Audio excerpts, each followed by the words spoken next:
Olá, querido amigo, tudo bom? Que alegria estar com vocês em mais um estudo da lição de Escola Sabatina.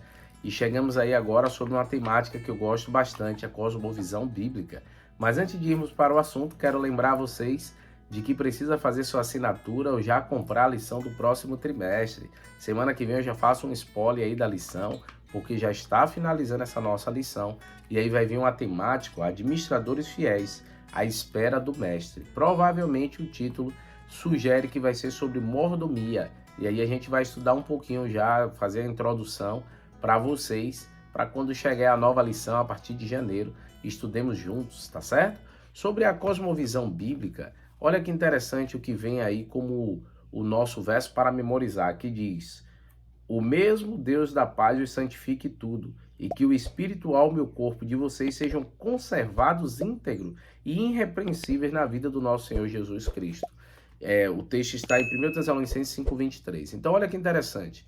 Alguns cristãos, e até baseado em grandes autores, pais da igreja, acredita que Deus ele despreza o corpo, não é importante, e acaba com isso desprezando o cuidado com ele.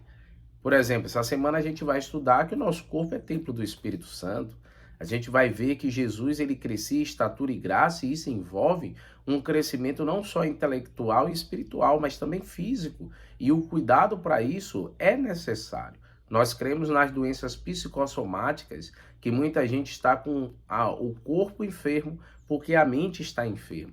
Então, quando ele diz para a gente manter conservado o nosso espírito, corpo, e ele fala a nossa alma, está envolvendo o cuidado que devemos ter com a nossa mente. A gente já estudou, qualquer dúvida, até na lição de jovem, logo no início, eu fiz aqui o comentário, define o que é espírito, alma, corpo, né? Quando usa essa expressão. Então, nesse contexto aqui, a alma é a mente. E assim, a cosmovisão bíblica, ela acaba sendo contrária a um pensamento da filosofia grega chamado de dualismo. E o dualismo hoje ele tem prevalecido em vários lugares. O que seria o dualismo? É aquela visão de que o corpo é mau e o espírito é bom. E quando a pessoa morre, esse espírito agora fica liberto para se purificar. Então, com isso, sempre houve um desprezo na história da humanidade ao corpo. E aí, claro, os próprios gregos saíram de um extremo para outro, que aí surgiu o cuidado extremo com o corpo, onde agora muita gente cultua o corpo. Já percebeu isso em nossos dias?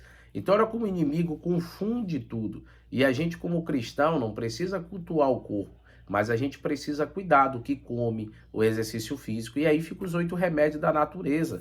A importância do descanso. E quando a gente cuida desses 8 remédios, que eu vou aproveitar para falar sobre cada um deles a partir de amanhã, tá certo? Aproveitar aí essa semana. Na quinta-feira, que a gente não vai ao estudo até sexta, eu dou um gás a mais para poder chegar até os últimos, tá bom? Mas que é cuidados que precisamos ter do nosso corpo. E a gente precisa entender então que Deus se importa com o meu emocional, o meu intelectual, com o meu corpo físico. Então, assim, com o meu aspecto social, a minha convivência, o cuidado com as pessoas. E tudo isso deve ocorrer, queridos, seguindo aquela ideia bíblica de Romanos capítulo 12, que a gente entende a vontade de Deus quando somos transformados aonde? Pela renovação da nossa mente. Por isso que a gente precisa deixar de lado as filosofias do mundo e entender a vontade de Deus e incorporar a verdade e a mentalidade de Cristo. E como é que a gente faz isso? Pelo convívio e pelo interesse em sua palavra. Porém, a lição também destaca que Apocalipse 13, ele fala sobre o aspecto da globalização. E a globalização, ela traz isso em um contexto também de pensamento.